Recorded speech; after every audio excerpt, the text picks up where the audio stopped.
taken homes in a flash. It's wiped out forests with the speed of the wind, lighting up the night sky, putting people in danger. And all it takes is one little spark. And while this is an extreme situation miles away, it can happen here. South Island currently, we're in extreme fire conditions, which means that it's not going to take much for a fire to start.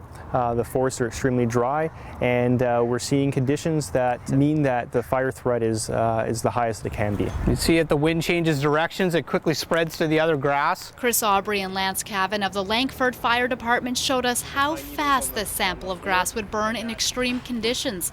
After putting a flame to this bucket of grass, we saw it take over in a matter of minutes. Okay, you can see some good smoke now. If you see any white smoke like that, you want to make sure you phone the fire department right away. After putting out the fire, Aubry and Cavan took us for a short 5-minute drive to the field they grabbed this grass sample from. It doesn't take much to realize what a hazard this place is. I mean, you've got tall trees surrounding this entire field. Just right beside it, you've got people living right next door to the danger. Houses just lined up against the field. It just wouldn't take long for this whole place to light up. If there's any bit of wind like there is today, there's potential that this fire is going to take off on us, and we're not going to be able to control it. And Aubry says a drizzle of rain won't help much. And an example of this is we'll take a little bit of water here, and we'll just pour it onto the dirt. And you can see that it's actually just pooling on top of the on top of the dirt. It's not actually sinking into the ground. It will take at least 3 or 4 days of significant rainfall to see the extreme rating drop. Across the road, the remains of a grass fire. Cavan predicts this nighttime fire was burning for less than 10 minutes before it was put out.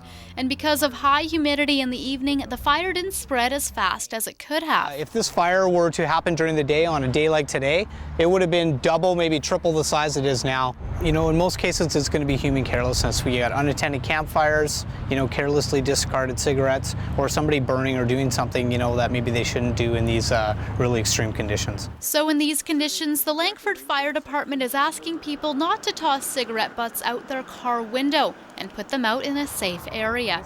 And another tip, keep your grass cut short and call 911 if you see any sign of a fire.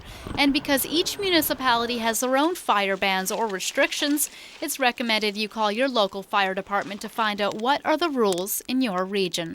Reporting in Langford, I'm Jen Muranetz.